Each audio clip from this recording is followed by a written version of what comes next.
Se lève à peine sur le bassin privadois et déjà il est l'heure de prendre le chemin du lycée. Le rituel est immuable, rejoindre l'arrêt de bus, monter à bord, retrouver les copains pour évoquer la journée à venir. Mais aujourd'hui il y a des intrus, notre caméra bien sûr, mais aussi une femme, certes jeune, mais pas assez pour rejoindre une salle de classe. Vous allez au lycée? Oui, enfin, je vais travailler, on va dire ça comme ça plutôt.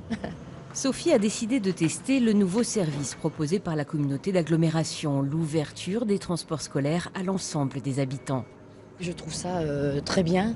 Ça correspond à peu près aux heures de travail, du départ et de la fin. Donc je trouve ça très très bien. Service de bus, il n'y a pas grand-chose, non. Donc là, c'est vraiment l'opportunité, justement, je pense, de pouvoir se déplacer beaucoup plus facilement.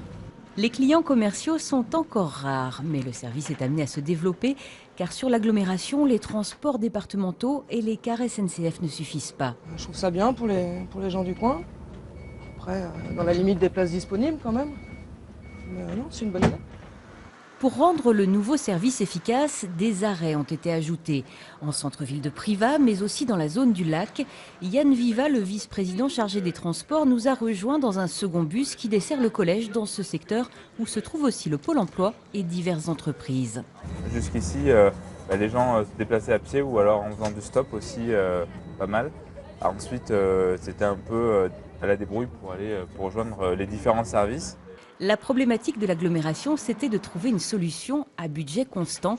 Créer un nouveau réseau, ça coûte cher et le risque est de faire circuler des bus à moitié vides. On a vu qu'on avait un réseau de transport scolaire qui était très efficace, qui avait une belle architecture, qui desservait toutes les communes et qui dessert un peu tout le bassin, et notamment qui dessert ici le collège de Privas.